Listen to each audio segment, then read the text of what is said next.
Room 77 i Berlin en annerledes kafé. Og gjestene som her denne torsdagskvelden ikke som andre kafégjester. De alle brukere av bitcoin, den digitale mynten. Hei. Og innehaveren Jörg Platzer overbevist om at den fremtiden. Wenn man sich überlegt, dass ich mit Bitcoin jeden Betrag meiner Wahl in einer Sekunde an jeden anderen Menschen auf dem Planeten schicken kann. Es ist egal, in welchem Land, was es für Kapitalverkehrskontrollen, was es auch immer gibt. Es ist auch egal, ob dem die Bank ein Konto geben möchte, der kann Bitcoin benutzen. Wenn man sich das vor Augen hält, dann ist Bitcoin tatsächlich finanzieller Punkrock. Und alles, was unsere Banken uns an Dienstleistungen bieten, sieht gegen Bitcoin aus wie eine Pferdekutsche gegen einen Düsenjäger.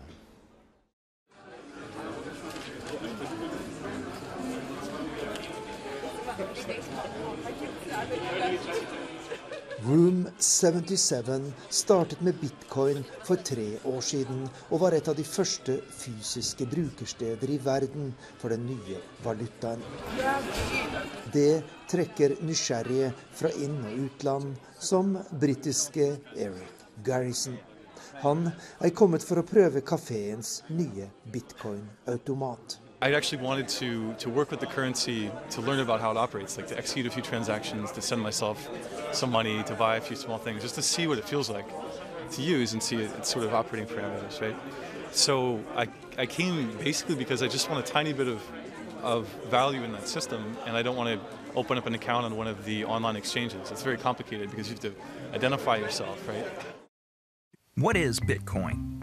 Bitcoin is the first decentralized digital currency.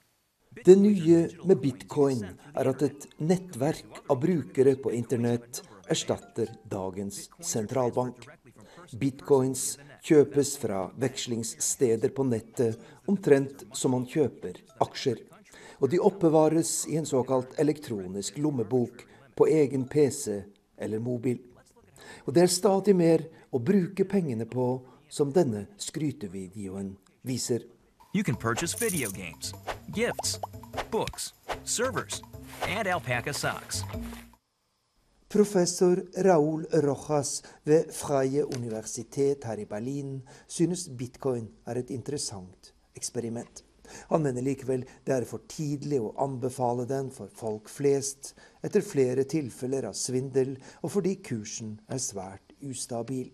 Men bitcoin bygger egentlig på samme grunnlag som vanlige penger, understreker han. Man kann Geld immer aus dem Nichts generieren, ja, das machen die Zentralbanken. Wenn die Zentralbanken die Bankenpresse starten, dann generieren sie Geld aus dem Nichts. Mit Bitcoins generiert man auch Geld aus dem Nichts und dann sagt man, diese Bitkette ist Geld. Die Geld ist das, was die Menschen akzeptieren. Die Akzeptanz von der Gesellschaft für die Banknoten oder die Akzeptanz für die Bitcoinsketten, das ist, was diese Objekte in Geld verwandeln.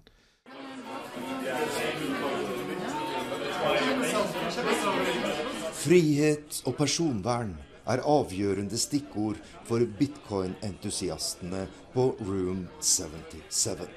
Og de mener den nye valutaen kommet på et perfekt tidspunkt. En av grunnene at overvåkning de siste par årene satt høyt på den internasjonale dagsordenen, men det også en annen grunn.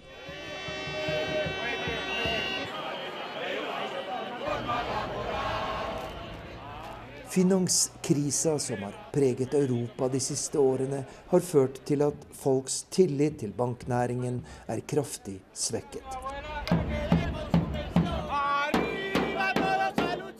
Mange tar det for gitt at det er skattebetalerne som må redde bankene også ved den neste krisa.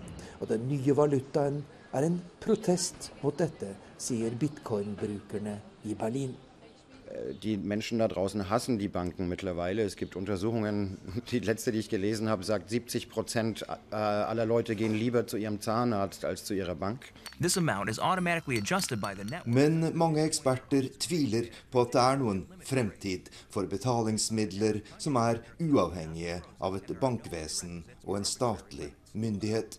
Und diese Experimente, die jetzt außerhalb des Bankensystems stattfinden, die werden einfach übernommen und weiterentwickelt von den Banken. Und es ist ein bisschen paradox, die Leute, die diese Technologie entwickeln, die wollen raus aus dem Bankensystem. Aber man kann nie raus aus dem Bankensystem. Geld muss immer eine staatliche Kontrolle unterliegen. Men professorens skepsis gjør lite inntrykk på bitcoin-vennene på Room 77. Jusstudenten Jeff Gallas har allerede en betydelig formue i bitcoins og ser enorme muligheter for den nye valutaen. Ikke minst når det gjelder å sende penger anonymt til lave kostnader over hele verden.